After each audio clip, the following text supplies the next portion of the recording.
Boa tarde a todos. Nós estamos juntos agora para mais um momento de transformação, mais um momento de diálogo, mais um momento de pensamento, mais um momento de discorrer sobre um assunto, sobre um tema, sobre uma proposta. Hoje iremos tratar sobre o nascimento do pensamento moderno. O pensamento moderno que é uma diretiva para abordar, para tratar, para discorrer, para dialogar, certo? Sobre vários assuntos que são mensurados e estão dentro do arcabouço da proposta de todo um contexto de mundo, de origem, de sentimento, de espírito, que é esse justamente que nós atribuímos, né, à modernidade. Quando tratamos de pensamento moderno, nós também temos que considerar as origens desse pensamento, como esse pensamento ele é construído, né, como que nasce e como que vai surgindo essas origens do pensamento moderno. E aí nós também até podemos incluir a ideia de modernidade, como que é pensada essa ideia de modernidade, não é? Então a modernidade está relacionada ao quê? Ao novo, primeiramente, tudo que é novo, tudo que é pensado de uma forma nova está relacionada à modernidade. Também aquilo que vai romper com a tradição, tá?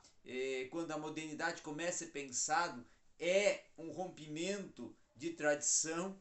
Também o que vai estar relacionado à mudança no aspecto transformação, mudança no aspecto de progresso, mudança no aspecto de revolução e mudança também até no aspecto de uma utopia, porque quando se fala em mudança é algo até que nós podemos considerar utópico dentro de um pensamento, dentro de uma proposta de ideias, ideologias e preposições, pressuposições e também diálogos e dialogicidades sobre assuntos e sobre propostas de assuntos. A etimologia moderna, tá? Ela vem de um advérbio latino modo, o modo dentro de um contexto de uma sequência, dentro do contexto de algo que é ter relacionado a instante, tá? Ou seja, de agora mesmo, de imediatez, tá? Também de nesse instante, nesse momento presente, tá? De também ser pensado o que é contemporâneo, ou que está dentro de um aspecto de contemporaneidade, que vai se opor claramente ao que é anterior, ao que vamos dizer assim, todo um pressuposto de anterioridade, de algo anterior, tá? De algo até que está fora de um padrão, né?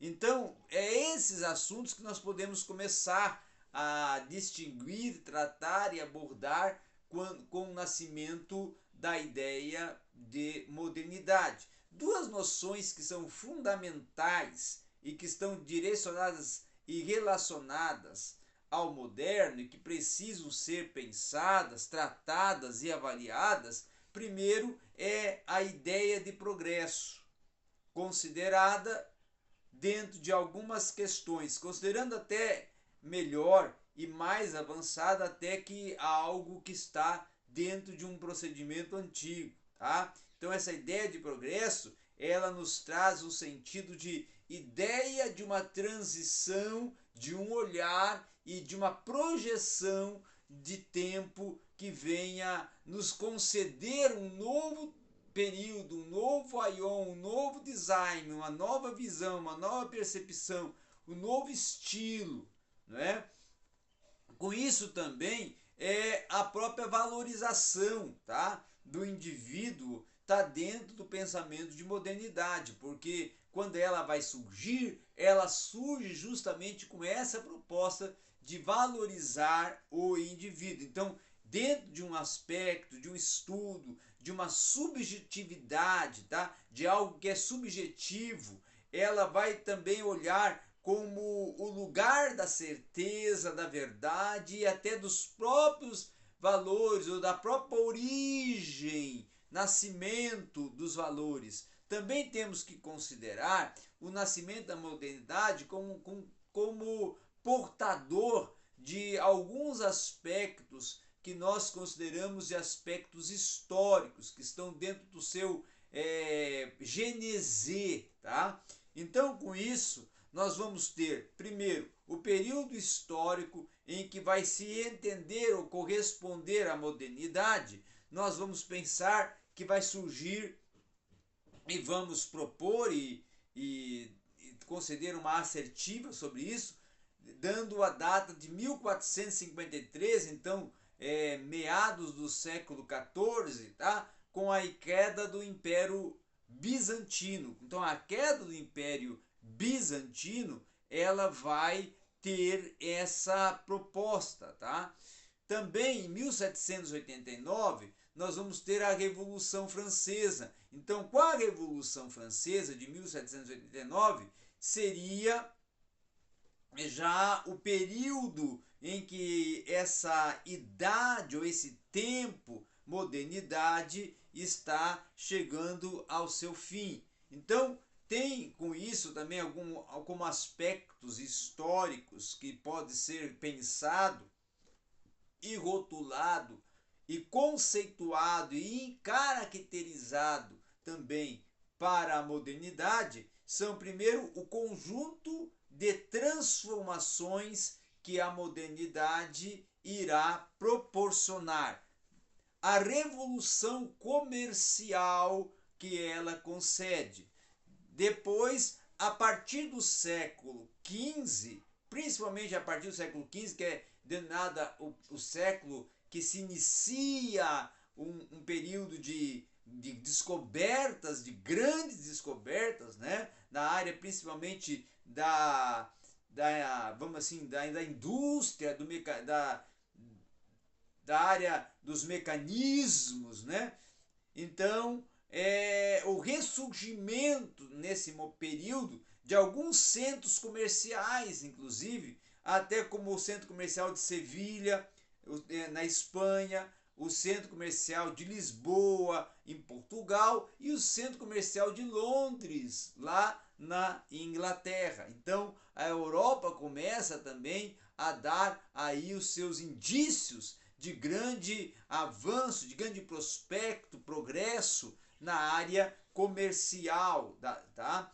Outros impactos sobre a economia europeia, porque quando tratamos de comércio, estamos tratando de economia, são justamente já as grandes navegações, que são a descoberta de novos continentes, que são novas possibilidades, claro, de exportação que vai ocorrer e importação. O deslocamento do eixo também comercial para o Oceano Atlântico. Então, o Oceano Atlântico, ou todos os países à margem do Oceano Atlântico, começam a ser explorados e começa a surgir com isso possibilidades de grandes negócios, tá? A formação de um sistema denominado sistema colonial e também a economia já sendo pensada no aspecto de produção do capitalismo. Então aí surge o capitalismo já sendo pensado como um sistema que vai conduzir as visões e percepções do homem, do moderno, a partir do meio que ele obtém, o que ele tem, para alcançar o crescimento, alcançar uma manifestação que lhe dê um ar de superioridade. Aí vai surgir até um grande lema por trás disso: você é o que tem. Formação e fortalecimento dos estados nacionais surge também com o período e a proposta da idade moderna ou da modernidade. Modificações, por exemplo, na esfera do poder político, surgindo aí o absolutismo monárquico.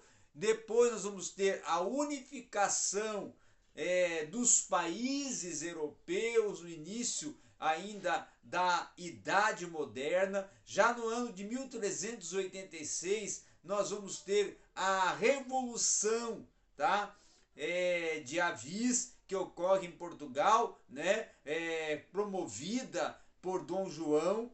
Em 1453, na França, nós vamos ter o fim da Guerra dos 100 Anos, que é promovida por Carlos VII. Depois nós vamos ter, em 1469, na Espanha, o casamento de Isabel de Castela com Fernando. E depois, em 1485, na Inglaterra, nós vamos ter o fim da Guerra das Duas Rosas, tá? Dentro ainda dessa proposta, nós vamos ter a caracterização, o surgimento exponencial da sociedade moderna. A sociedade moderna, inclusive, que ela vai ter a sua ascensão dentro de uma nova classe social que é denominado a burguesia ou burguesia, tá? A sociedade, então, é dividida em classes sociais a partir desse momento histórico da modernidade, ou dentro desse período histórico da modernidade, detentor também de um capital que ele começa a surgir aí uma proposta de dialética, de confronto entre os detentores do capital, que são os vassalos, e a força de trabalho, ou melhor, vamos refazer, os detentores do capital, que são senhores feudais, e a força do trabalho, que são os vassalos, tá? Aí vamos ter surgindo aí pensadores que vão trabalhar nessa área, como Engels. Vamos também incluir aí o próprio Marx, vamos incluir também aí o além de Karl Marx e Engels, vamos incluir aí também o Antônio Gramsci, tá? Que vão trabalhar nessa proposta de estudar sobre esse tempo e trabalhar ali suas principais obras olhando nesse norte, nessa direção. Na Idade Moderna também nós vamos ter o longo processo de transição entre as instituições políticas, econômicas, sociais e culturais, tá? Nós vamos ter também o estabelecimento de uma perspectiva antropocêntrica da realidade e os novos valores vindo já a se estabelecerem.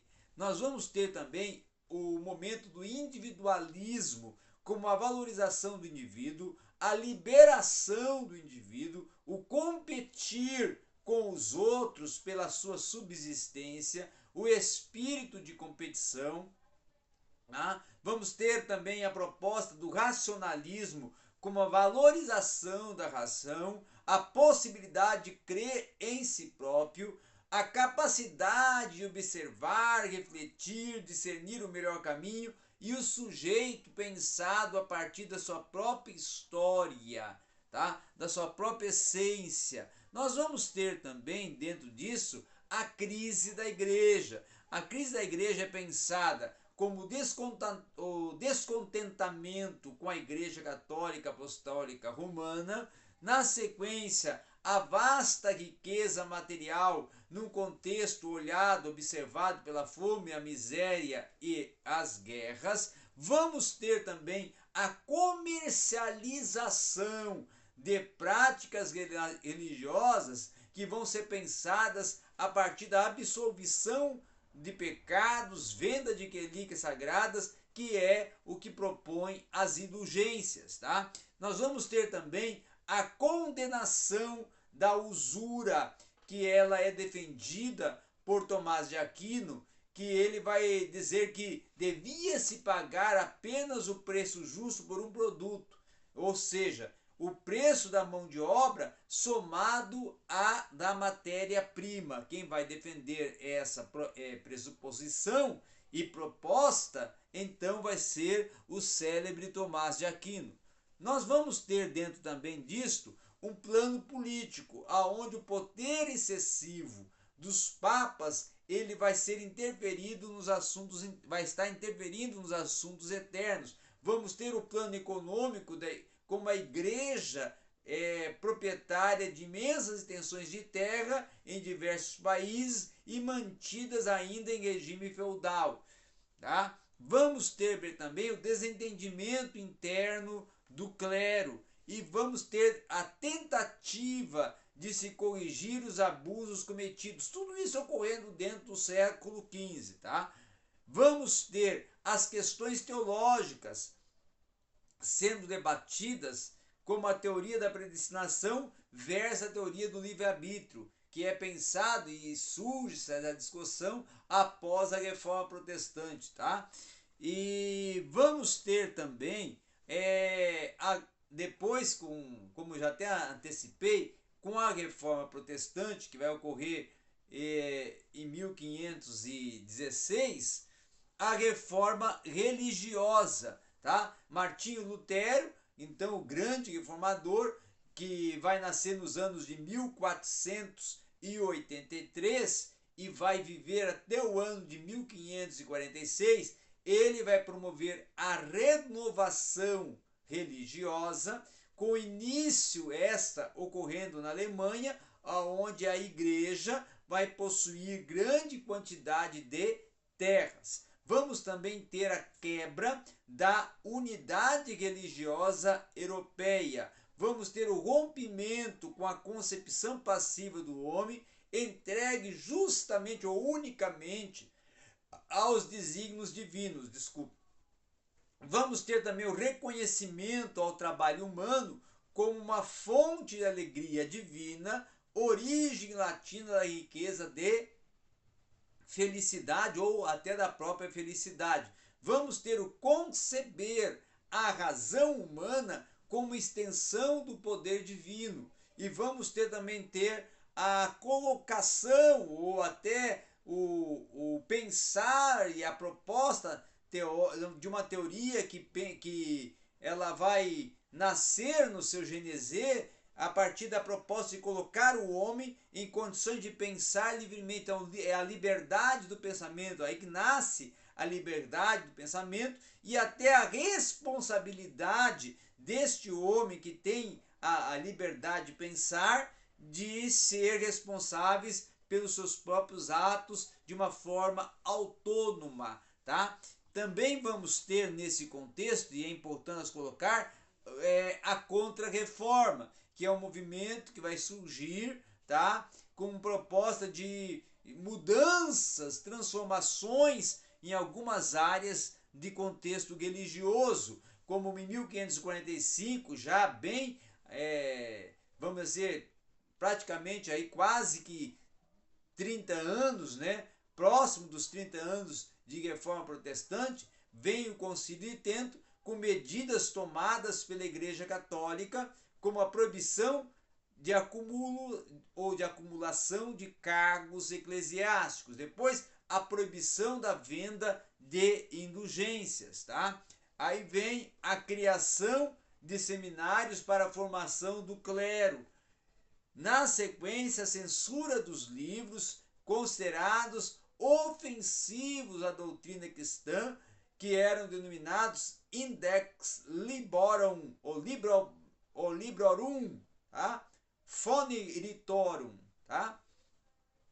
Também vamos ter nesse bojo de propostas e decisões tomadas na Contra-Reforma o desenvolvimento da ciência natural e dos novos métodos científicos sendo promovidos, a confiança absoluta, praticamente, em algum momento desse período, na razão humana. Vamos ter a intervenção da imprensa e depois, na sequência, vamos ter a possibilitação da impressão dos textos clássicos, tá? Principalmente os textos clássicos gregos e romanos, para contribuir para a formação de um pensamento que vai promover a mentalidade renascentista ou a era da renascença. Tá? Com isso, nós vamos ter a divulgação vindo com a era da Renascença, vem a divulgação das obras científicas e filosóficas e, claro, artísticas, tá? E aí surge, dentro da Revolução Científica do século já 17 para o século 18, com, claro, nós temos aí a ciência moderna nascendo entre os séculos 16 e 18, com Galileu, Kepler e Newton, tá? Depois nós vamos ter também, dentro ainda dessas propostas, as leis científicas, passando a explicar matematicamente os fenômenos testados por verificação de ordem empírica e a prever a ocorrência, inclusive, de novos fenômenos em decorrência, tá?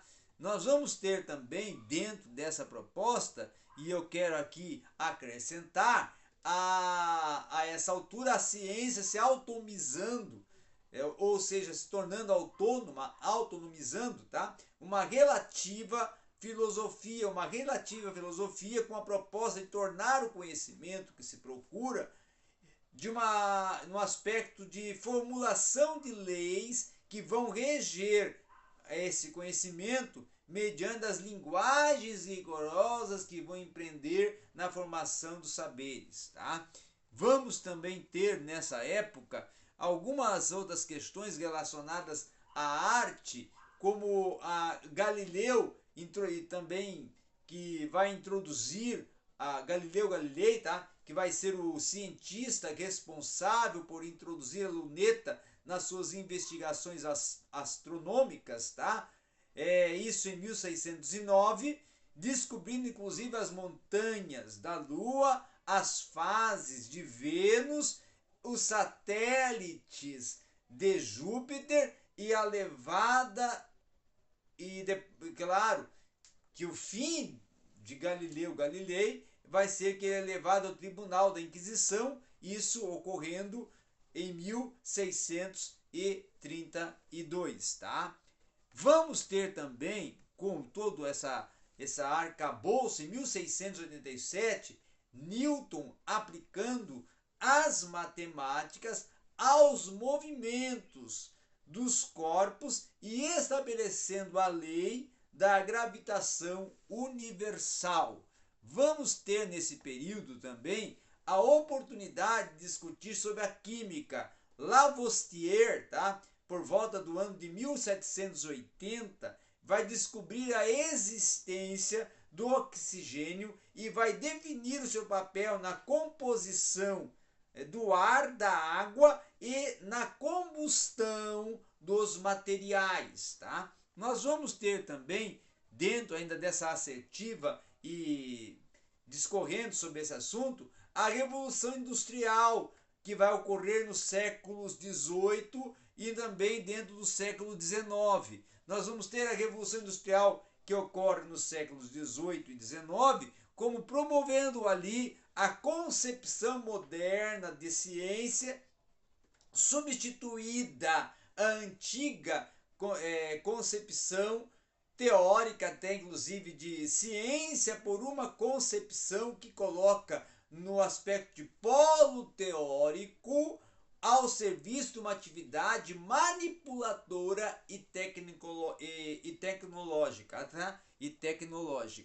Vamos também pensar que nesse período nós vamos ter a Revolução Industrial do século XVII e do século XIX como uma consequência imediata da tecnociência, tá? A técnica e a ciência começam a ser pensada e postulada de uma forma da praticidade, tá? Então vai sair da teoria, teores, para a praxis, prática. Vamos também ter nesse momento, no século XIX, a crença ilimitada na ciência, transformando essa no único conhecimento válido e proposto para o verdadeiro, o infalível e o incontestado, tá? Vamos ter também todos os outros saberes, dentro do arcabouço da religião, dentro do arcabouço da filosofia, como formas imperfeitas e menores de compreensão da realidade. É algo que vai ser